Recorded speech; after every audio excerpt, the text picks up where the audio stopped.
Olá, bom dia, meus caros irmãos e irmãs, devotos e devotas de Santo Antônio.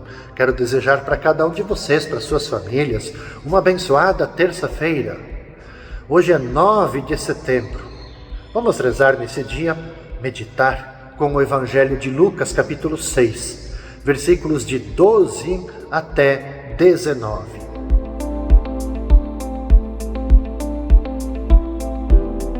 Jesus foi à montanha para rezar e passou a noite toda em oração. Ao amanhecer, chamou os seus discípulos e escolheu 12 dentre eles, aos quais deu o nome de apóstolos. Simão, a quem impôs o nome de Pedro, e seu irmão André, Tiago e João, Filipe e Bartolomeu, Mateus e Tomé, Tiago, filho de Alfeu, e Simão, chamado Zelota, Judas, o filho de Tiago, e Judas Iscariotes, aquele que se tornou traidor. Jesus desceu da montanha com eles e parou num lugar plano. Ali estavam muitos dos seus discípulos e grande multidão de gente de toda a Judéia e de Jerusalém, do litoral de Tiro e Sidônia. Vieram para ouvir Jesus e serem curados de suas doenças. E aqueles que estavam atormentados por espíritos maus também foram curados. A multidão toda procurava tocar em Jesus, porque uma força saía dele e curava a todos. A gente pode dizer, em poucas linhas, que Lucas, ele como que condensa, centraliza várias informações importantes nesse pequenino trecho sobre o ministério de Jesus. Desde o seu costume de rezar sozinho, até o seu modo de atuar, passando pela escolha, então, do grupo dos 12 apóstolos, que o ajudariam de modo mais próximo da missão. Uma nota muito própria de Lucas, que eu gostaria de ressaltar aqui, é a energia boa que de Jesus procede e que é capaz de curar todo aquele que o toca. Nos narra o Evangelho depois que ele desce do monte.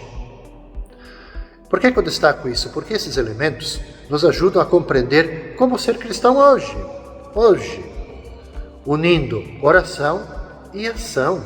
Esses dois aspectos são fundamentais.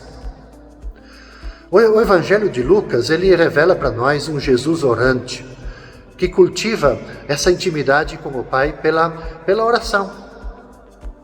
E a apresentação de Jesus orante é de muita importância para o discípulo, porque uma das atitudes fundamentais do seguimento de Jesus é precisamente a contínua comunicação com Deus, esse mistério de amor que nos envolve. Não existe discipulado sem oração, não existe discipulado sem intimidade com Deus. Jesus é interessante porque ele reza nos momentos mais importantes de sua vida. No caso aqui, antes de escolher quem seriam esses 12 mais próximos a ele. Eu queria ampliar um pouco essa reflexão, porque o evangelista Lucas hoje, ele nos leva a perguntar por que, afinal de contas, rezar? Por que rezar? Lucas, os evangelistas mostram que Jesus se retira muitas vezes para rezar, em momentos importantes, para descansar, buscar energia, se conectar com Deus, enfim. Mas, quer dizer, a gente se perguntar por que rezar? A gente intui que é para dilatar o coração e ser capaz de amar como Jesus amou. E é correto, é isso mesmo. E amar não apenas quem nos ama, mas adquirir a capacidade da mãe que ama irrestritamente o filho, seja o filho que está lá mergulhado no crime, num filho deficiente. A mãe ama irrestritamente, ela não vai deixar de amá-lo. E amar inclusive o inimigo, aquele de quem você não pode esperar nada de bom como recompensa. Eu penso que quando a gente se pergunta assim, por que rezar? Olhando para as atitudes de Jesus, a gente tem que pensar o seguinte, que a oração é como a relação entre duas pessoas que se amam. Se você é casado, faça aqui uma memória do seu percurso. Do flerte, repleto de indagações e fascínios, nasce a proximidade, não é assim? Depois, a gente diz assim que o namoro, ele é feito de preces, de pedidos, louvores. O noivado favorece a intimidade de quem se abre inteiramente à presença do outro. E a relação amorosa vira os amados pelo avesso. Palavras já não são necessárias. O silêncio desejado plenifica. Então a oração de Jesus, a gente pode dizer assim que se espelha nessa relação também de duas pessoas que se amam. A nossa relação com Jesus deveria ser dessa forma.